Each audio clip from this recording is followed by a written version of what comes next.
Hello नमस्कार दोस्तों, आप लोगों का आपके YouTube channel MSK beam institute में स्वागत है। देखिए, आज हम लोग न्यूमेरिकल मेथड्स में जो दिया हुआ है न्यूटन रैप्सन फार्मूला या फिर न्यूटन इटरेशन फार्मूला, जिसके थ्रू हम लोग रूट निकालते हैं, उसको हम लोग डिस्कस करने जा रहे हैं। तो सबसे पहले आपको ये फार्मूला ध्यान रखना है, एक्स एन प्लस वन बराबर x n minus f of x n divided by f dash x n. अभी मैं बताऊँगा कि इसका यूज किस तरह से हम लोग करते हैं। X n plus one is equals to x n minus f of x n divided by f dash x n. ठीक है। अब यहाँ क्वेश्चन देखिए दिया हुआ है, using Newton Raphson find the root that lies in 0 to 1, 0 से 1 के बीच में रूट लाई करता है of the equation x cube minus six x plus four बराबर 0 correct to 3 decimal places. 3 decimal places तक करेक्ट आंसर कितना होगा उसके बारे में यहाँ पे बात किया जा रहा है। तो यहाँ पर देखिए, यदि हम बात करते हैं तो सबसे पहले हम क्या मानेंगे, let f of x is equals to x cube minus six x plus four. सबसे पहले हम x cube minus six x plus four जो दिया हुआ फंक्शन, उसको फंक्शन मान लेंगे। अब देखिए, यहाँ डिफ्रेंशिएशन का जरूरत पड़ने वाला है, तो पहले हम एफ डैश एक्स निकाल लेंगे। तो आपको पता होगा डिफ्रेंशिएशन यदि हम एक्स की पावर एन का करते हैं तो क्या इतना आता है, एन इंटू एक्स की power n minus one, n into x की पावर एन माइनस वन आता है। तो सोचिए एक्स क्यूब लिखा हुआ है तो एक्स क्यूब में 3 बाहर आ जाएगा, 3x स्क्वायर हो जाएगा, और यहाँ से x का हो जाएगा 1, तो सिर्फ बचेगा 6। और कांस्टेंट का जो डिफ्रेंशिएशन होता है वो कितना होता है, 0 होता है। तो कांस्टेंट का डिफ्रेंशिएशन 0, तो 4 का हो जाएगा 0। तो एफ डैश एक्स पता चल गया हमको। अब देखिए यहाँ पर जो जहाँ से बीच में लाई करने बोला, क्वेश्चन दिया है कि जो रूट है मेरा 0 से 1 के बीच में लाई करता है। तो पहले हम फंक्शन का वैल्यू निकाल के देखते हैं 0 पे कितना आता है। तो 0 पे आया 4 और 1 पे आया -1। अब सोचिए कि इस दोनों में जो नंबर दिया हुआ है 4 और -1, कौन नज़दीक है 0 के। देखिए, रूट मतलब क्या होता है, जैसे देखिए एक वैल्यू क्या है, एक वैल्यू यहाँ पर आ रहा है नेगेटिव, एक वैल्यू क्या आ रहा है पॉजिटिव। अब सोचिए एक वैल्यू नेगेटिव एक वैल्यू पॉजिटिव आ रहा है, तो पास में कौन है, तो -1 पास में हो, 4 का जो डिस्टेंस है वो क्या है, दूर है थोड़ा सा 0 से, जहाँ पर ये 0 हो रहा होगा फंक्शन। ठीक है, समझ रहे हैं। यहाँ पे जैसे यहाँ 0 होगा, यहाँ -1 होगा और इधर 4 होगा, तो फंक्शन जो है -1 से ज़्यादा पास में होगा उसके रूट के लिए। इसका मतलब जो रूट है मेरा वो 1 के ज़्यादा नज़दीक है, जो रूट है मेरा वो 1 के ज़्यादा नज़दीक है, क्योंकि -1 जो वैल्यू मिल रहा है वो कहाँ से मिल रहा है हमको, 1 से मिल रहा है। तो जो 1 है मेरा वो रूट के ज़्यादा नज़दीक है। अब जो ज़्यादा नज़दीक है उसको हम लोग यहाँ पर क्या करते हैं, एक्स नॉट मान लेते हैं, और एक्स नॉट बराबर यहाँ से हो गया हम लोगों का 1। एक्स नॉट कितना हो गया, 1। अब जैसे एक्स नॉट हो गया तो हम यहाँ पे उसका कितना वैल्यू आ रहा है फंक्शन का, उसको हम निकाल लेंगे, उसका वैल्यू कितना होगा उसको निकाल लेंगे हम लोग। तो एक्स नॉट 1 हो गया, तो एफ ऑफ एक्स नॉट मतलब एफ ऑफ 1 की बात कर रहे हैं, तो एफ ऑफ 1 हम लोग पहले कैलकुलेट कर चुके हैं, कितना आया था हम लोग के पास, -1 आया था। ठीक है, तो एफ ऑफ एक्स नॉट निकल गया।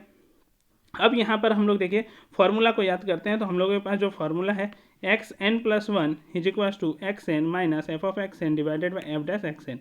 ये हम लोगों के पास फॉर्मूला है, न्यूटन रैप्सन फार्मूला, या फिर इसी को न्यूटन इटरेशन फार्मूला बोलते हैं। अब सोचिए एक्स एन तो हमको पता है, एन को अब यदि हम यहाँ पे स्टार्ट से एन को 0 रखेंगे तो यहाँ पर मिलेगा हमको x1, फर्स्ट इटरेशन जब अप्लाई करेंगे तो x1 मिलेगा, एक्स एन मतलब एक्स नॉट हो जाएगा, और यहाँ पे मिलेगा F of x not divided by f dash x not. क्या मिलने वाला है, एफ डैश एक्स नॉट। अब यहाँ पे यदि हम वैल्यू पुट करेंगे, देखिए क्या क्या चाहिए हमको, एफ ऑफ एक्स नॉट चाहिए और एफ डैश एक्स नॉट चाहिए। तो एफ ऑफ एक्स नॉट तो हम पहले कैलकुलेट कर चुके हैं, क्योंकि यहाँ पर जो एक्स नॉट है वो कितना है मेरा, एक्स नॉट जो है वो कितना है, 1 है, मतलब एफ ऑफ 1 जो है वो कितना है पहले से हम कैलकुलेट कर चुके हैं, -1। तो देखिए इसके जगह हम -1 रख देंगे। हमको यहाँ पर क्या चाहिए, एफ डैश एक्स नॉट, मतलब डिफ्रेंशिएशन करने के बाद जो फंक्शन मिलेगा उसमें हमको एक्स नॉट पुट करना है। तो डिफ्रेंशिएशन कर दिए हैं, अब उसमें एक्स नॉट पुट करेंगे, तो एक्स नॉट क्या है, 1 है, मतलब इस फंक्शन में हमको कितना पुट करना है, 1 पुट करना है। तो 1 पुट करेंगे तो 3 इंटू एक्स स्क्वायर मतलब 3 इंटू 1 का स्क्वायर -6, तो आया -3। उस वैल्यू को हम जब यहाँ पे पुट करते हैं, देखिए एफ डैश एक्स नॉट का वैल्यू यहाँ पर हम यदि पुट करते हैं तो हम लोगों के पास -1, और यहाँ पर जब हम सॉल्व करेंगे तो कैलकुलेटर के हेल्प से सॉल्व करेंगे तो 0.6666 आने लगेगा। कितना आने लगेगा, 0.6666 आएगा।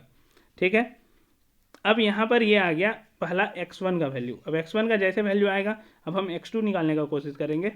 ठीक है, तो यहाँ पे देखिए x2 किस तरह से कैलकुलेट करेंगे, सेकेंड इटरेशन फार्मूला। तो जब हम x2 के लिए वो फार्मूला लगाएंगे, अब याद कीजिए एक्स एन प्लस 1 होता है, तो यहाँ पर n की जगह 1 रखेंगे, तो x1 minus f of x1 divided by f dash x1 होगा। यही फार्मूला है, x n plus 1 is equal to x n minus f of x n divided by f dash x n. अब यहाँ पर हम क्या कर सकते हैं, हमको x1 का वैल्यू पता है, अभी हम लोग कैलकुलेट किए थे 0.6666। अब x1 पे फंक्शन का वैल्यू कितना है वो कैलकुलेट करने बोला है। तो x1 पे फंक्शन का जो वैल्यू होगा उसको हम कैलकुलेट करते हैं, मतलब x की जगह रखते हैं 0.6666, तो x³ माइनस 6x प्लस 4, हम इसको यदि पुट करेंगे तो आएगा 0.2966। कितना है यार 0.2966। नीचे देखिए एफ डैश x1 निकालना है, मतलब जो मेरा एफ डैश एक्स फंक्शन है उसमें हम लोग को पुट करना है। तो देखिए एफ डैश एक्स जो फंक्शन था वो कितना आया था हम लोग के पास 3x² माइनस 6 आया था। तो 3x² माइनस 6 आया था, तो उसके जगह x1 यदि हम पुट करते हैं, देखिए 3x² माइनस 6, तो आया इसका वैल्यू -4.6669। ठीक है, अब दोनों का वैल्यू हम यहाँ पे पुट करते हैं और इसको कैलकुलेटर का यूज करके सॉल्व करेंगे, तो हम लोग के पास कितना वैल्यू आ रहा है 0.7301। 0.7301। अब देखिए सेकेंड इटरेशन अप्लाई कर लिए और x2 निकाल लिए। अब इसी तरह हम यूज करेंगे और x3 निकालेंगे। तो देखिए x3 के लिए जो हम लोग के पास फॉर्मूला होगा थर्ड इटरेशन, उसको हम लोग बोलेंगे, क्या बोलेंगे, थर्ड इटरेशन। x3 बराबर क्या हो जाएगा, x2 minus f of x2 divided by f dash x2। मतलब फंक्शन का वैल्यू x2 पे निकालना है और फंक्शन का वैल्यू डिफ्रेंशिएट करने के बाद x2 पे निकालना है। तो पहले हम निकालते हैं एफ ऑफ x2। तो x2 का जो वैल्यू है वो है 0.7301। अब यहाँ पे हम उसका वैल्यू पुट करते हैं x³ माइनस 6x प्लस 4। यहाँ से हमको एफ ऑफ x2 मिल गया, x2 पे फंक्शन का वैल्यू मिल गया।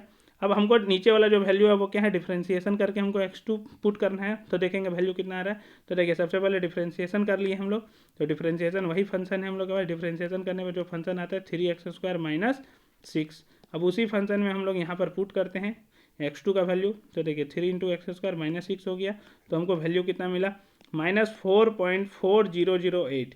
अब हम इसका वैल्यू पुट करते हैं एफ ऑफ x2 का जो ऊपर में मिला था, फिर एफ डैश x2 का जो वैल्यू पुट किया था उसको लिखते हैं। अब इसको भी कैलकुलेटर का यूज करते हैं, तो हम लोग को जो वैल्यू मिलता है वो मिलता है 0.7320। कितना मिला 0.7320। ठीक, यहाँ तक आपको समझ में आ गया होगा। अब इसी तरह हम फोर्थ इटरेशन करते हैं।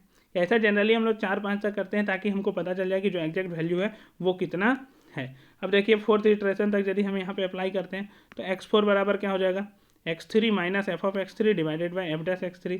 तो x3 हम लोग कैलकुलेट कर चुके हैं, फंक्शन का वैल्यू निकाल लेते हैं x3 पे पुट करके। तो देखिए 0.7320 पुट किए तो x³ माइनस 6x प्लस 4। तो यहाँ पे पुट किया तो वैल्यू कितना आ गया 0.002, इसको पुट कर दिए।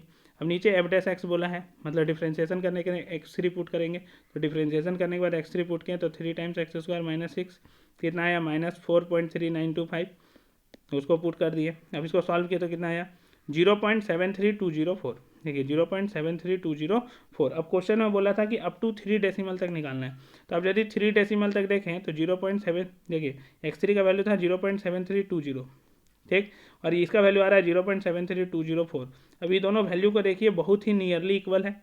ये दोनों वैल्यू x3 और x4 जो है वो नियरली क्या है, इक्वल है। तो इसका 3 डिजिट तक यदि हम वैल्यू लिखें तो 732 इसमें भी है और 732 इसमें भी है। तो इसका आंसर क्या हो जाएगा, so the roots of the equation is 0.732। Up to 3 decimal बोला था, ये आपका आंसर हो गया। तो इस तरह से हम लोग न्यूटन रेफसन फार्मूला का यूज करते हैं या फिर न्यूटन इटरेशन का फार्मूला का यूज करेंगे और हम लोग जो गिवन इक्वेशन दिया रहेगा उसका क्या निकाल लेंगे, रूट्स निकाल लेंगे। ठीक है, आपको ये वीडियो कैसा लगा आप हमें कमेंट के माध्यम से बता सकते हैं। यदि आप चैनल में नए हैं तो चैनल को सब्सक्राइब करना ना भूलें, आपको इस चैनल में इसी तरह का वीडियो मिलते रहेगा। यदि आपने बाइसेक्शन मेथड और रेगुलर फॉल्सी मेथड नहीं देखा है तो भी आप इस चैनल पे जाके देख सकते हैं। हम लोग फिर मिलेंगे अगले वीडियो में, तब तक के लिए धन्यवाद।